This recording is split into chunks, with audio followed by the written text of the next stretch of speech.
আসসালামু আলাইকুম। যারা এবছর Notre Dame Holy Cross Saint Joseph পরীক্ষা দেওয়ার জন্য চিন্তা ভাবনা করেছো, তাদের মধ্যে অনেকেই আসলে চিন্তা করছো যে ভাইয়া নটর ডেমের এক্সাম হলে কি কি টেকনিক ফলো করলে বা ট্যাকটিক ফলো করলে মোটামুটি ভালো একটা পরীক্ষা দিয়ে বের হয়ে আসা যায়, বা কোন জিনিসগুলোর প্রতি খেয়াল রাখা উচিত, কোন জিনিসগুলো নিয়ে বেশি টেন্সড হওয়া উচিত বা উচিত না। এবং তোমাদের মধ্যে অনেক কোয়েশ্চেন্স আছে, সেই কোয়েশ্চেনগুলো অ্যান্সার দিব। সব কিছু মিলে এই ভিডিওটা হতে যাচ্ছে নটর ডেম কলেজের বা হলি ক্রস বা সেন্ট জোসেফ কলেজের ভর্তি পরীক্ষার দিনের এক্সাম যেদিন দিবা সেই দিনের টিপস অ্যান্ড ট্রিক্স নিয়ে। আশা করি তোমাদের ভিডিওটা কাজে আসবে, আর অবশ্যই মনোযোগী দেখবা, খুব বেশি লম্বা হবে না, ভিডিওটা শর্ট ভিডিও হবে। আমি আকিব আহমেদ প্রত্যয়, পড়াশোনা করছি ঢাকা বিশ্ববিদ্যালয় ট্রিপল ডিপার্টমেন্টে এবং আমি একজন এক্স নটর ডেমিয়ান। চলো শুরু করা যাক। প্রথমে ভাইয়া, নটর ডেমে কি ক্যালকুলেটর অ্যালাউড কিনা, এই কোশ্চেন হচ্ছে দুনিয়ার মানে top 10 question science can not answer টাইপের। গত বছরের এবং তার আগের বছরের যে সিস্টেম সেটা যদি আমি ফলো করি তাহলে উত্তর হবে হ্যাঁ অ্যালাউড। বাট হঠাৎ করে নটর ডেম বলতেই পারে যে বছর আমি দিব না অ্যালাউড। একটা কথা মনে রাখবা, যদি নটর ডেমে ক্যালকুলেটর অ্যালাউ হয় তার মানে কোশ্চেনগুলো ওই স্ট্যান্ডার্ড। যদি না হয় তাহলে মনে রাখবা যে যেই কোশ্চেন দিচ্ছে সেগুলো ক্যালকুলেটর ছাড়া করা যায়। সুতরাং এরকম ভাইবো না যে আল্লাহ ক্যালকুলেটর দিল না, পারা জিনিস ভুল করে আসতে হবে, সেটা না। বাট ইউজুয়ালি লাস্ট 2 বছরে অ্যালাউ করতেছে এবং টেনশনের কোনো কারণ নেই ভাইয়া, সাইন্টিফিক ক্যালকুলেটর অ্যালাউ করতেছে, ঠিক আছে? এবং যা খুশি নিয়ে যাও ভাইয়া, ইএস, ইএক্স, তারপরে এখন কি সিডাব্লিউ, এইচডাব্লিউ, যা খুশি নিয়ে যেতে পারবা, কোনো সমস্যা নেই। তারা বাধা দিচ্ছে না গত 2 বছর ধরে, এবছর আশা করি দিবে না, কারণ প্যাটার্ন চেঞ্জ হয় নাই। সো ক্যালকুলেটর অ্যালাউড তোমরা ধরে নিতে পারো, শেষ মুহূর্তে প্যানিক হওয়ার দরকার নাই, বা খুব বেশি ক্যালকুলেটর ছাড়া প্র্যাকটিস করে কিছু উদ্ধার করে ফেলতে পারবো না শেষ 4-5 দিনে। সুতরাং এটা নিয়ে টেনশন করো না, ক্যালকুলেটর অ্যালাউড ধরে নাও। ভাইয়া রাফ করবো কোথায়, this is another hot topic, ঠিক আছে? সিম্পলি এই কোশ্চেনটা যেমন আমাকে করছো, পরীক্ষার হলে যে ইনভিজিলেটর থাকবেন, যে স্যার বা ম্যাডাম, ইনভিজিলেটর বানান কি রে বাবা, ভুলে গেছি। ইনভিজিলেটর পরীক্ষক, ঠিক আছে? যে গার্ডে থাকবে ভাই, গার্ডে, সহজ ভাষায় বলি, বানান ভুলে গেছি। যে গার্ড দিবে, যে স্যার বা ম্যাডাম, তাকে এই প্রশ্নটা করবো যে স্যার বা ম্যাডাম, সুন্দর করে দাঁড়িয়ে প্রশ্ন করবো যে ম্যাম একটা প্রশ্ন ছিল, বলো বাবা। তারা খুবই ফ্রেন্ডলি, বলবা যে ম্যাম আসলে স্যার আসলে কোথায় গ্রাফ করবো বুঝতে পারছি না, রাফ করার জন্য কোনো পেজ দেওয়া হবে?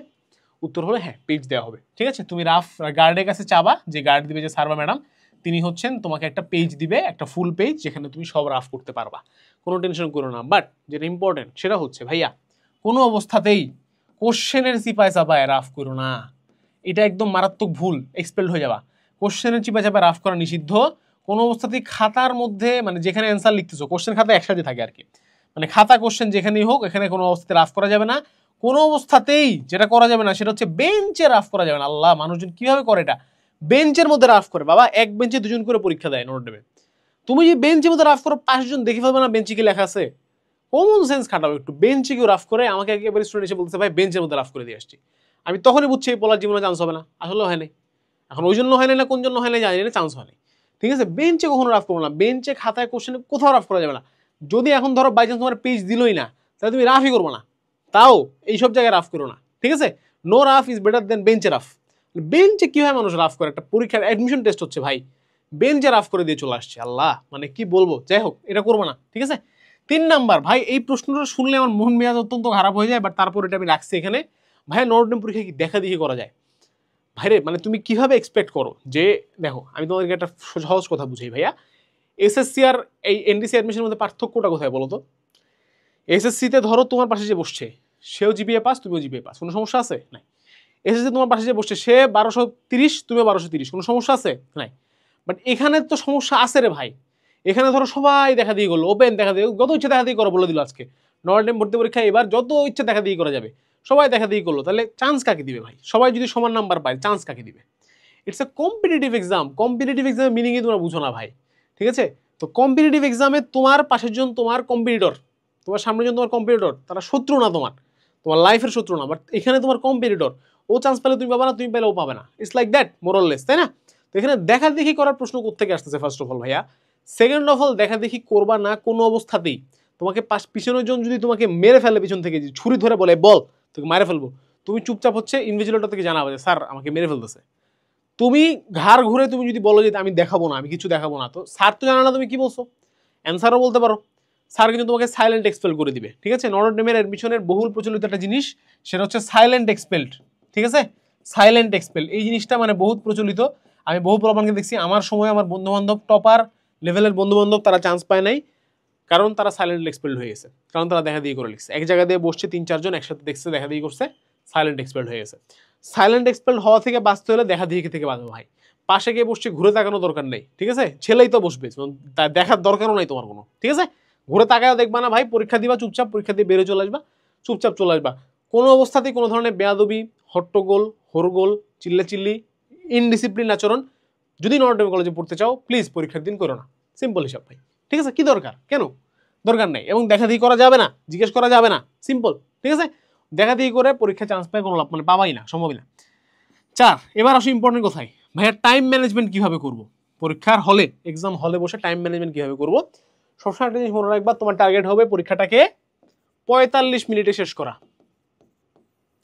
এখন কেন টাইম ম্যানেজমেন্ট আগে থেকে আমি তোমাকে শিখাই দিতে পারতেছি না, কারণ আমি জানি না যে এবছর কি ধরনের প্রশ্ন হবে, MCQ, short question, detail question, written কি হবে আমরা জানি না। তাই সহজ ভাষায় বলি ভাই, 45 মিনিটস তোমাকে পরীক্ষা শেষ করতে হবে। এবং তুমি তোমার প্রশ্নটা দেখে উল্টায় দেখবা, সাধারণত 2 থেকে 3 পেজ হয় ম্যাক্সিমাম, 3-4 পেজ হয় ম্যাক্সিমাম, সাধারণত 2 পেজ হয় এপিড ওপিড, বা 4 পেজ হয় ম্যাক্সিমাম। তো 4 পেজের প্রশ্নটা উল্টায় পাল্টায় দেখবা, বুঝবা যে কি কি আছে, কি কি আসছে, কি কি অ্যান্সার করতে হবে, এবং ডিসাইড করে নিবা যে তোমার এই 45 মিনিটসকে তুমি 3টা ভাগে কিভাবে ইউজ করবা, 3টা ভাগে ভাগ করে ফেলবা মনে মনে, ঠিক আছে? এবং ঘড়ির দিকে তাকায় দেখবা যে ভাই কয়টা বাজে, ধরো 9টায় পরীক্ষা শুরু হলো, 9:15টার মধ্যে এইটুক ডান, 9:30টার মধ্যে এইটুক ডান, 10:15টার মধ্যে এইটুক ডান, এইটা হবে আমার প্ল্যানিং, ঠিক আছে? এখন মনে করো 9টার থেকে শুরু করলাম আমি, আমার প্রথম ফেজে যা আমি প্ল্যান করছি, 9:10-এই আমার প্রথম ফেজে জিনিসপাতি শেষ হয়ে গেছে, আলহামদুলিল্লাহ। এখন কি নেক্সটটা কি 9:30টায় যাবো? না, নেক্সটটা যাবে আমার 9:10 থেকে 9:25, 15 মিনিট করে যাবো আমরা, 9:25। এখন ধরো 25 বেজে গেছে, 9:25 বেজে গেছে, তখন তুমি এটাকে এক্সটেন্ড করে 9:30 বানাইতে পারো, সমস্যা নেই। বাট 9:30টার পরে আর এক্সটেন্ড করো না কিন্তু, 9:30 বাজছে, ওই পার্টটা শেষ, পরের পার্টে চলে যাবো, 9:30 থেকে 9:45-এর মধ্যে ওই পার্ট শেষ করবো। এখন মনে করো এটাও শেষ হয় না, এটা একটু বাকি আছে, আর এটা একটু বাকি আছে, এই দুইটা শেষ করবো কোথায়, লাস্ট 15 মিনিটে, 45 থেকে 10টার মধ্যে, 9:45 থেকে 10টার মধ্যে, বুঝছো? This should be the strategy. Total পরীক্ষাটাকে 3 ভাগে ভাগ করে ফেলবা, 3 ভাগে শেষ করার ট্রাই করবা। এটা টাইম শেষ, এটার দাগাবো না, টাইম শেষ দাগাবো না, টাইম শেষ দাগাবো না, 3টার থেকে যা কিছু বাকি আছে লাস্ট 15 মিনিটে দাগাবো, ঠিক আছে? এই স্ট্র্যাটেজি ফলো করবা, this should be a good time management strategy, এটা তোমরা ফলো করতে পারো। লাস্ট ভাইয়া, কোনটা আগে অ্যান্সার করবো, বাংলা ইংলিশ আগে অ্যান্সার করবো নাকি ফিজিক্স কেমিস্ট্রি আগে অ্যান্সার করবো? এখানে 2 ধরনের উত্তর হয়। প্রথম উত্তরটা ভুল। প্রথম উত্তরটা অনেকে বলে যে ভাইয়া তোমার যেটা স্ট্রং জোন সেখান থেকে শুরু করো। আমি বলবো না, তোমার স্ট্রং জোন ধরো ম্যাথ নর্থ কলেজে এবার মনে করো এমন দাঁত ভাঙা কোশ্চেন দিল যে বেশি দিব না ভাই, 5টা কোশ্চেন দিব, তোর বাপেও পারবে না, দিতেই পারে, কিছু করার আছে তোমার, তাদের ইচ্ছা, তাহলে বিপদে পড়বো না বলো, প্রথমেই যদি ম্যাথ দিতে মাথাটা উলে যাবে। সুতরাং আমি যেটা সাজেস্ট করি সেটা হচ্ছে রান মেথড, ঠিক আছে? রান মেথড, অর্থাৎ প্রশ্নটা একবার দেখে তুমি একটু চোখটা বুলাও, চোখ বুলিয়ে দেখো যে কোথা থেকে কি আসছে, পারবো না কেন না পারবো। তো ধরো তোমার কথার কথা শুরুতে আছে ফিজিক্স, ফিজিক্সের প্রশ্ন চোখ বুলাচ্ছে, কি কি আসছে, টার্মগুলো পরিচিত লাগতেছে, ফর্মুলাগুলো পরিচিত লাগতেছে, দেখি বোঝা যায় না, কিছু কোশ্চেন আছে না, দেখি বোঝা যায় কেমনে করতে হবে, দাগাও ফিজিক্স। ম্যাথ বুঝতেছি না ভাই, কি দিছে না দিছে, তাকাবো না। বাংলা ইংলিশ দেখলাম কি দিছে না দিছে, দেখলাম যে কমনই দিছে, ভাব সমস্যা লিখতে বলছে, ঠাস করে লিখে ফেললাম। সিরিয়াল মেনটেন করার কোনো এখানে ফজিলত নাই ভাই, কারণ পরীক্ষক যখন মানে যে খাওয়া দেখবে সে যখন দেখবে তখন সে জানালা যে কোনটা আগে তাকাইছে কোনটা পরে তাকাইছে, সুতরাং এটার কোনো ফজিলত নাই। সুতরাং আগে পরে দেওয়া কোনো ইস্যু না, যেটা ভালো পারবো সেটা আগে দিব, এবং প্রচুর স্কিপ করে করে যাবো, কারণ লাস্টে কিন্তু আমি 15 মিনিট রেখে দিছি ভাই, যেগুলো স্কিপ করছি এগুলো লেখার জন্য। সুতরাং টেনশনের কোনো কারণ নাই যেগুলো বাদ পড়ে যাবে কিনা, যেগুলো পারি সব আগে দিব, তারপরে সেকেন্ড রান, থার্ড রান, ঠিক আছে? এভাবে আমরা শেষ করতে পারি। তো আশা করি যে এক্সাম হলের এই টিপস অ্যান্ড ট্রিক্স তোমাদের কাজে লাগবে। আরও ইন ডিটেল এক্সাম হলের টিপস অ্যান্ড ট্রিক্স যদি তোমরা জানতে চাও, আমার একটা কোর্স আছে, পুরো সিজন জুড়েই কোর্সটা অনেক মানুষ কিনেছে আলহামদুলিল্লাহ। এখানে দেখো যে 8 ঘন্টার গাইডলাইন আছে, যেখানে সাবজেক্ট ওয়াইজ গাইডলাইন দেওয়া আছে প্রত্যেকটা। বাট এই সাবজেক্ট ওয়াইজ গাইডলাইনের থেকে শেষ মুহূর্তে তোমার আরও বেশি দরকার হচ্ছে এক্সাম হল প্রিপারেশন। এখানে এক্সাম হল প্রিপারেশনের উপর একটা লেকচার আছে আলাদা, 30 মিনিটের বা 20-25 মিনিটের।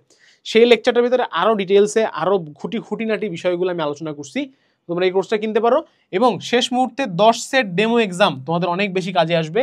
এই ডেমো এক্সামগুলো অবশ্যই দিবা, এবং প্রস্তুতির জন্য এটা অনেক বেশি উপকারী, কারণ একসাথে সবগুলো সাবজেক্টের এক্সাম, 10টা এক্সাম এনডিসি স্ট্যান্ডার্ড এক্সাম যদি দাও, প্রিপারেশন অনেক ইম্প্রুভ হয়ে যাবে, কোথায় কোথায় ভুল হচ্ছে বুঝতে পারবা, কোথায় কোথায় ইম্প্রুভ করতে হয় বুঝতে পারবা। সুতরাং আশা করি তোমাদের এই কোর্সটা কাজে লাগবে। মাত্র 550 টাকায় তোমরা এই কোর্সটা পেয়ে যাচ্ছ, লিঙ্ক ডেসক্রিপশনে দেওয়া থাকবে, তোমরা চাইলে কোর্সটা নিতে পারো। সেখানে আমি এক্সাম হল টিপস অ্যান্ড ট্রিক্স নিয়ে আরও ইন ডিটেলস আলোচনা করেছি। আজকে ভিডিও এই পর্যন্তই থাক, সবার জন্য শুভকামনা। ইনশাআল্লাহ তোমাদের নর্থ ডেম হলিক্রস সেন্ট জোসেফ পরীক্ষা অনেক ভালো হবে। আসসালামু আলাইকুম, আল্লাহ হাফেজ, দেখা হবে বিজয়।